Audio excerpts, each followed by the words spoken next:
Hi all, welcome two science world. അന്ന് 3 video ഇട്ടിട്ട് മുങ്ങി കഴിഞ്ഞാൽ ഇന്നിവിടെ പൊങ്ങിയിരിക്കുന്നു. കാര്യമുണ്ട്. ഇന്ന് നമുക്കൊരു കല്യാണം ഉണ്ട്. എൻ്റെ കൂടെ ഉമ്മയും പപ്പായും പിന്നെ നമ്മുടെ ഡ്രൈവറേട്ടനും ഉണ്ട്. അപ്പോൾ ഒരാൾ മിസ്സിങ് ആണല്ലോ. ആരായിരിക്കും? ആരാവാൻ? എൻ്റെ മോൻ തന്നെ. ഈ വരുന്ന 2 പേരില്ലേ, അവരുടെ ഇടയിൽ ഇതായിരിപ്പുണ്ട്. ഒന്ന് സൂക്ഷിച്ചു നോക്കിയേ. കണ്ടില്ലേ, പണ്ട് എന്നെ നടുക്കിരുത്തി പോയ ആൾക്കാരാ ഇപ്പൊ നോക്കി ആ സ്ഥാനത്ത് എന്റെ മോൻ വന്നു. ജനിച്ചപ്പോ തൊട്ടുള്ള ഇവരുടെ ആഗ്രഹം കേട്ടോ, ഇങ്ങനെ നടുക്കിരുത്തി ഒന്ന് പോണോന്ന്. അതേതായാലും സാധിച്ചു. നമ്മൾ ഓഡിറ്റോറിയത്തിലൊക്കെ എത്തി. ചെറുക്കനും പെണ്ണിനെയൊക്കെ കണ്ടു. അപ്പതാണ്ടേ യസുവിന് പറ്റിയൊരു കൂട്ടി കിട്ടിയിട്ടുണ്ട്. ഇത് സാറാ മോള്, എന്റെ മാമാടെ മോളാട്ടോ. പറഞ്ഞു വരുമ്പം എന്റെ അനിയത്തിയായിട്ട് വരും. എന്ന് വെച്ചാ യസുവിന്റെ ഒരു കുഞ്ഞ. എന്നാൽ 2പേരുടെയും പ്രായം നോക്കിയേ, 2 ഒരേ ഏജാ. യസുവിനാണെങ്കിൽ സാറമ്മളെ കണ്ടപ്പോ തന്നെ ഇഷ്ടപ്പെട്ടു. പക്ഷെ ആ സ്നേഹം എന്തായി? ലാസ്റ്റ് ഉപദ്രവത്തിലേക്കായി, കരച്ചിലായി, അടിയായി. അവസാനം കരഞ്ഞുകൊണ്ടാണ് 2 കൂടെ പിരിഞ്ഞത്. എന്താല്ലേ, സത്യം പറഞ്ഞാൽ നല്ല രസമായി കുഞ്ഞുങ്ങളുടെ കളി കണ്ടുകൊണ്ടിരിക്കാൻ. ടൈം പോണതേ അറിയില്ല. അങ്ങനെ എൻ്റെ ഫാമിലി മൊത്തം കണ്ടു. ഇതൊക്കെ എൻ്റെ ഉമ്മയുടെ സിസ്റ്റേഴ്സ് ആണ്. ഞാൻ വീഡിയോ എടുക്കാന്ന് പറഞ്ഞപ്പോ എല്ലാരും ഒന്ന് പോസ്റ്റ് ഇടും അറിയാത്ത പോലെ.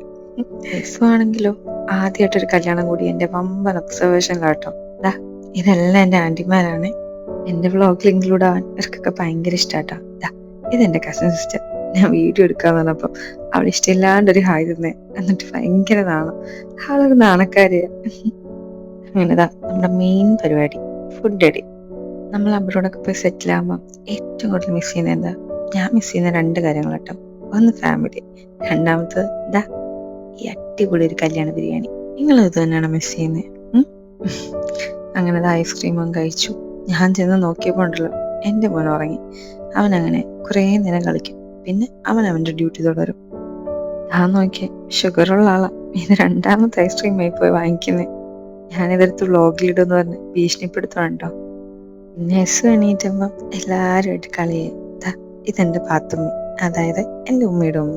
എൻ്റെ ഡെലിവറി ഒക്കെ കഴിഞ്ഞപ്പം എൻ്റെ വേദോടിയും കാര്യങ്ങളും എല്ലാം നോക്കിയത് ഇയാളാണ് കേട്ടോ.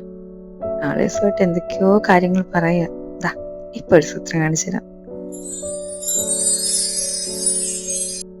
പൂക്കളൊക്കെ എവിടെ നിന്ന് വന്നായിരിക്കും അവൻ ആലോചിക്കുന്നത്. അതൊക്കെ നമ്മുടെ ഒരു ട്രിക്ക് അല്ലേ, ചുമ്മാ ചെയ്യുന്നതാ. പക്ഷെ കൊള്ളാല്ലേ.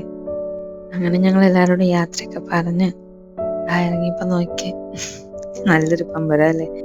ഓരോ ടോയ്സ് എങ്ങനെയാ യൂസ് ചെയ്യുന്നതെന്ന് എല്ലാരും എന്നെ പഠിപ്പിച്ചോണ്ടിരിക്കുക. പക്ഷെ അവനാണെങ്കിലോ, അവൻ ഇതുവരെ ശ്രദ്ധിക്കുന്നു ഈ ടോയ്സ് എങ്ങനെ അവരുടെ കയ്യിൽ നിന്ന് കൈപ്പറ്റാം എന്നാണ് അവൻ ആലോചിക്കുന്നത്.